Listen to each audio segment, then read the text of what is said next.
السلام علیکم ورحمۃ اللہ وبرکاتہ۔ معزز خواتین و حضرات، اللہ کے رسول صلی اللہ علیہ وسلم کی حدیث مبارکہ کا سبق روزوں کے مسائل 1979ویں حدیث، جس کے ساتھ سفر کرتے ہوئے ہمیں آج چوتھا دن ہے، اس لیے کہ وہ حدیث بڑی جامع ہے۔ آئیے وہیں سے شروع کرتے ہیں جہاں سے پچھلا سبق ہم نے چھوڑا تھا۔ اللہ کے رسول صلی اللہ علیہ وسلم نے ارشاد فرمایا، وَالصِّيَامُ جُنَّةٌ، روزہ ڈھال ہے۔ اب ڈھال کے معنی اہل علم نے بہت سارے کیے ہیں۔ مثال کے طور پر امام منذری وغیرہ فرماتے ہیں کہ ڈھال کا معنی یہ ہے کہ روزہ گناہوں کی راہ میں ڈھال ہے۔ اسی طریقے سے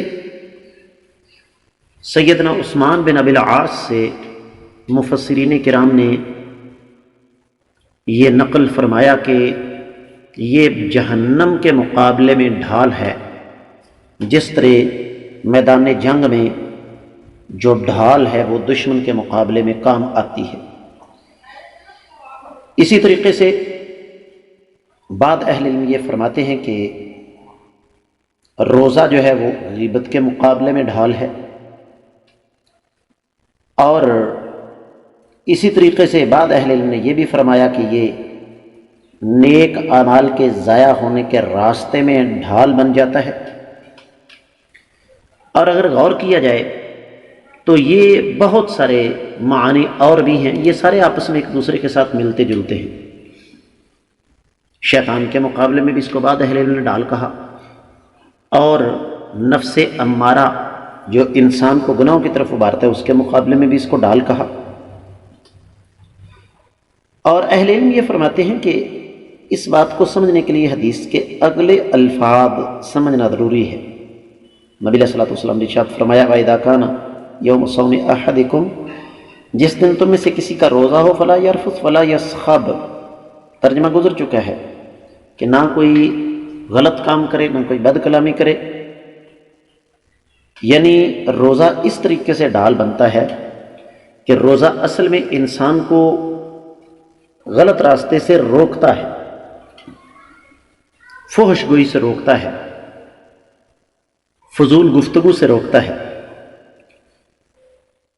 جھگڑا کرنے سے روکتا ہے۔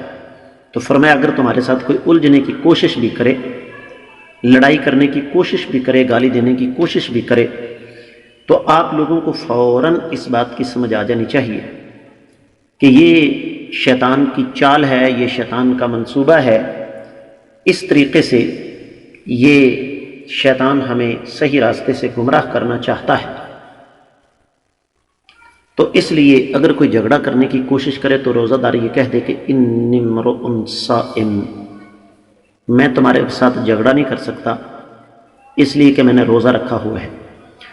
اور اس حوالے سے پھر اہل علم نے سیدہ مریم کی وہ بات بھی یہاں پر نقل فرمائی ہے کہ رب کائنات نے حکم دیا کہ اے مریم، یہ معاملہ تو آپ کے ساتھ پیش آیا کہ بغیر باپ کے آپ کو بیٹا ملا ہے، بغیر کسی مرد کے ملاپ کے آپ کو بیٹا ملا ہے، تو یہ باتیں عام لوگوں کی سمجھ میں آنے والی نہیں ہیں، لہذا اگر کوئی تم سے مخاطب ہو کر بات کرے تو کہہ دو انی نذرت للرحمن صوما، میں نے اللہ کے لیے روزہ رکھا ہوا ہے۔